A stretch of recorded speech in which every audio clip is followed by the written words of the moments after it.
Okay, we're ready to start. Let's get the pairings out there. We've got the first line, first set of defensemen are out on the ice, and we're ready to go with this 91 contest here. So we've got the face-off in the neutral zone, and the way you determine the face-off is you're just gonna flip over the top action card and read the face-off for the neutral zone. In this case, it just says the home wins, and they gain control in the neutral zone. So I'll move this over here to show that New York's got possession. They're still in the neutral zone. Now I move to this deck, and I flip over the top card of this deck.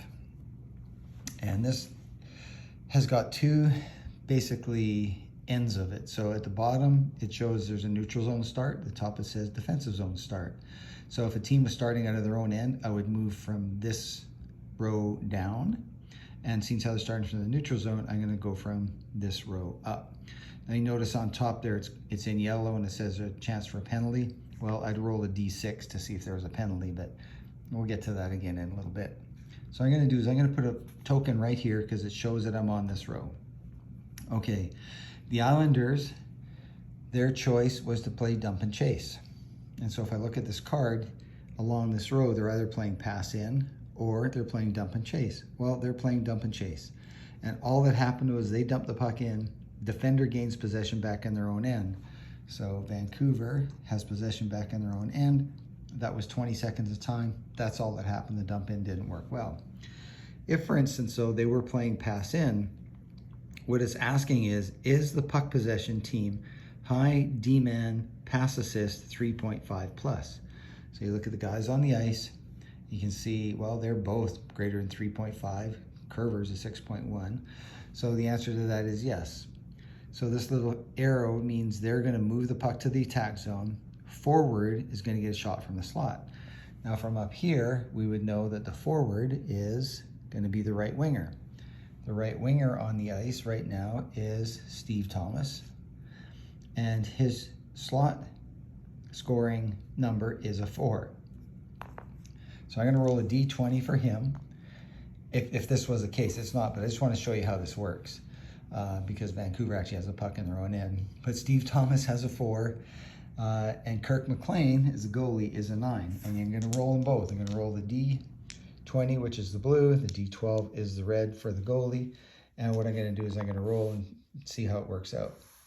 And here's an interesting roll. And I know one of the charts that I sent you looks like this, except for it's computer generated. It looks way better than my scrawl here. So what this is saying is, in the top row, if it's within the D20 of the shooter, which it is, his shot was a 4, and he rolled a 2, which is pretty good. And so then it is within the goalie's D12, and it is. So that means that it's gonna be a rebound good, because it was within the shooter and within the goalie's D12. And this should be, is that right? That's right. That is how that works. I don't know, I might have copied this down wrong, but that is what happens. So if it's within the goalies and it's within the shooter's range, then it's a rebound good. And you'll see that on this action card, and you just follow the text that goes along there. If, for instance, this was a 20, so he didn't get a very quality shot on, if this is within the goalie range, he saves it, there's no rebound. If, however, this was like this, so it's outside of the shooter range, it's outside of the goalie range, it goes to a rebound, okay. The goalie made the save, there's a rebound. Not as many chances for the offense to get the puck and score. You can see this checks the goalie's rebound rating, which again is on their card there. And so that's it. And then if this goes back to a 2, and that's 11, this is outside the goalie range, inside the shooter range, that would be a goal. But that's not what happened on this play. Vancouver has the puck in their own end. So then what I would do is I'll move ahead to the next row, and you can see these rows each have timing. So after the action of this row, there's 20 seconds has gone by. After this, there's 30. After this one, there's 40 or 50, and this one, there's 50 or 60. So then Vancouver has a puck in their own end. If we look back to how they're playing clear. So we come back to here. If 2 puck possession, they are the puck possession team, O rate of 6.5 or better, So we look first at their offense. As soon as I know they've got 2 that are better, then I just go on. But they've got 3, 4, 5. So their entire line out there, it's their best offensive line, have a rating of 6.5 or better. So the little arrow, they move the puck into the attack zone. So now they're moving into the Islanders' attack zone. And then they get a shot. And the way we figure out they don't get a shot, they look at the shot cell, basically. They got a chance for a shot. So this is the difference between, sorry about the light above there, of being able to create and being able to take a shot. The shot says if puck possession team is playing aggressive, so again up here, they could play aggressive. You can play it twice in a game as long as they're different periods and you get 4 minutes of playing aggressive. Or you can play it once in a period in the entire game and do 6 minutes of playing aggressive. So had they been playing aggressive, the forward would have taken a shot from in, which is better odds because the next forward is going to be the right winger. Oh, actually, we used the right winger. No, we didn't. We didn't actually do that, but it's the right winger. Trevor Linden's in would be a 7, so that's a much higher chance than what we're going to see right now, which is the else.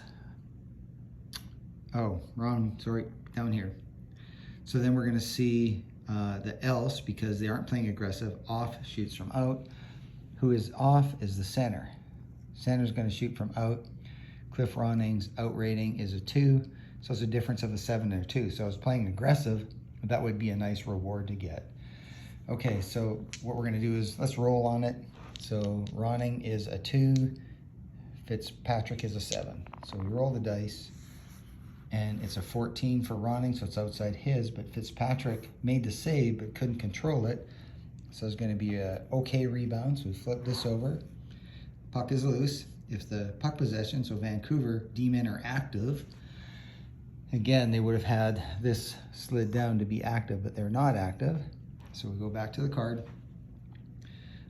They would have had another chance for a shot. You'd flip over the next card and look at the shot cell. Else, which is what's happening, defender gains control on their own end. So they were able to get control of the rebound. They have the puck now in their own end, and we've had 30 seconds gone on this shift.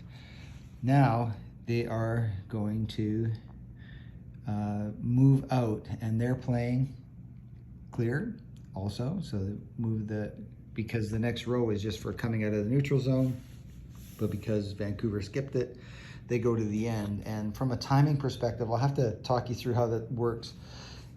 If it's the first or the second line that's out there, I will probably leave them after 30 seconds. Actually, there's one other thing I should have shown you on the timing. As soon as there is either a create or the shot, it takes 10 seconds of time on the first one on a shift. So I take 10 seconds of time.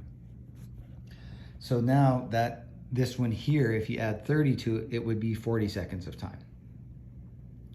So that's why if it was your third or fourth line, you might change them at that point. But because you got your first line out there, the Islanders are going to keep them out. And of course, you just have to not look ahead to see what the benefit is. He tried to do it blindly. But they're playing clear. If the defender forwards are active, well, they're not active. Vancouver is the defender, their forwards are not active. If they were, they would have made a turnover and had a chance to flip a card over and go along the create cell. Maybe they'd get a chance on net. But that didn't happen. The puck possession regroups and they control in their own end. So not really much happened there. Puck stays there. Now we're going to go to a line change. And so first thing we do is look at the timing. And so it's 60 seconds. It would be 50 seconds if there had been if there'd already been 20 seconds taken off. But there wasn't, so we're just going to go ahead 60 seconds. And I use this little cube to keep track of when the shift starts. Now we're going to shift lines. So the Islanders will go to their second line.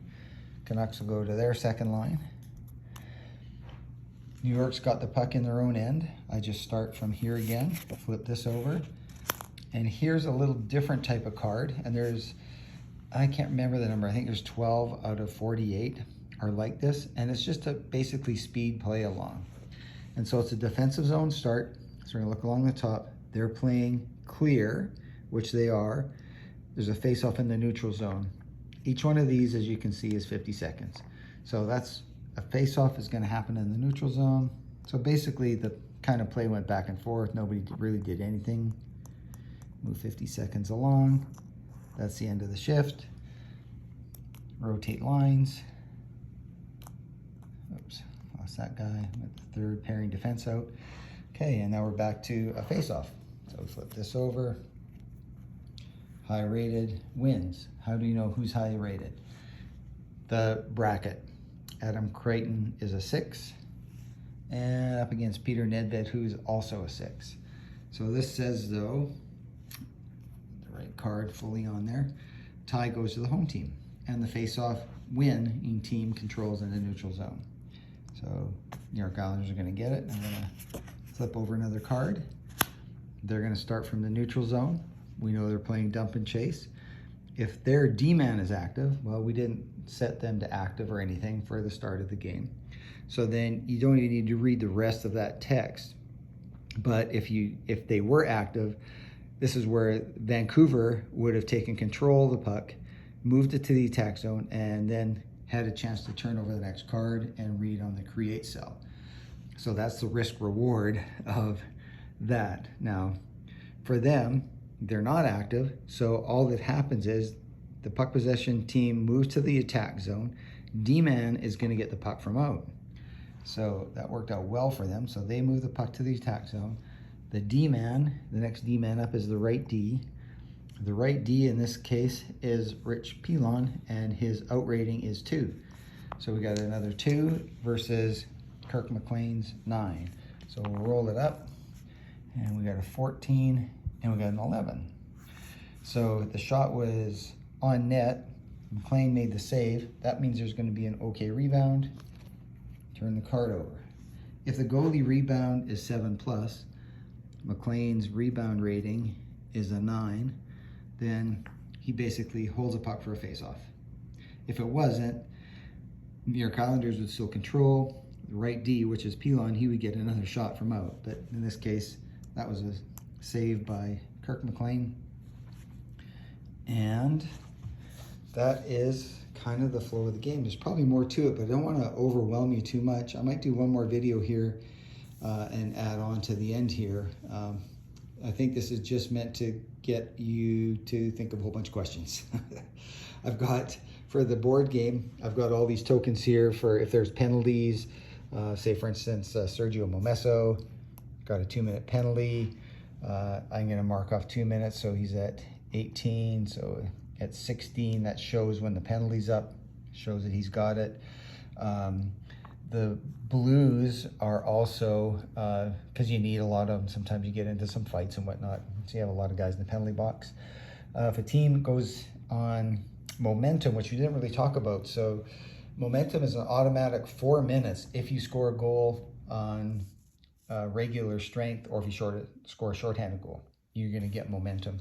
And the way I show the momentum is I just stack a cube like this and give them 4 minutes of momentum. If they would have scored a goal, that would have been there. That's just kind of how I show the timing.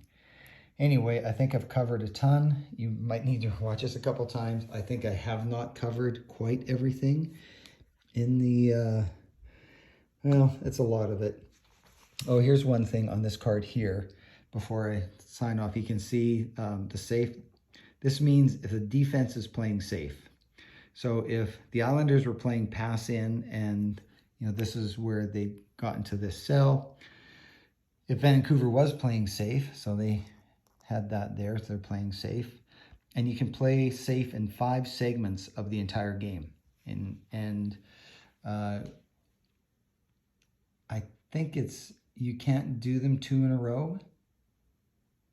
No, you can. You can't do more than 2 in one period. That's what it is. So you can do 2 in a row. You can't do more than 2 in one period.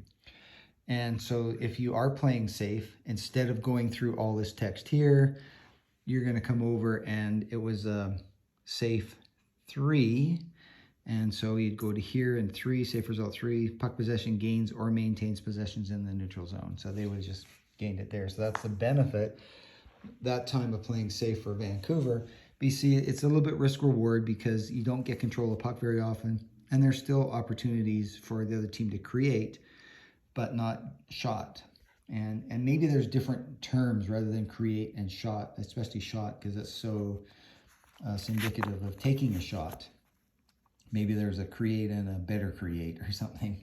Anyway, I'm sure there's going to be lots of things come up as you go through this, and I'm around to answer all questions. And thanks for doing this. And again, no obligations at all to follow through this. This is a very detailed representation of hockey that just pulls simulation and strategy into it.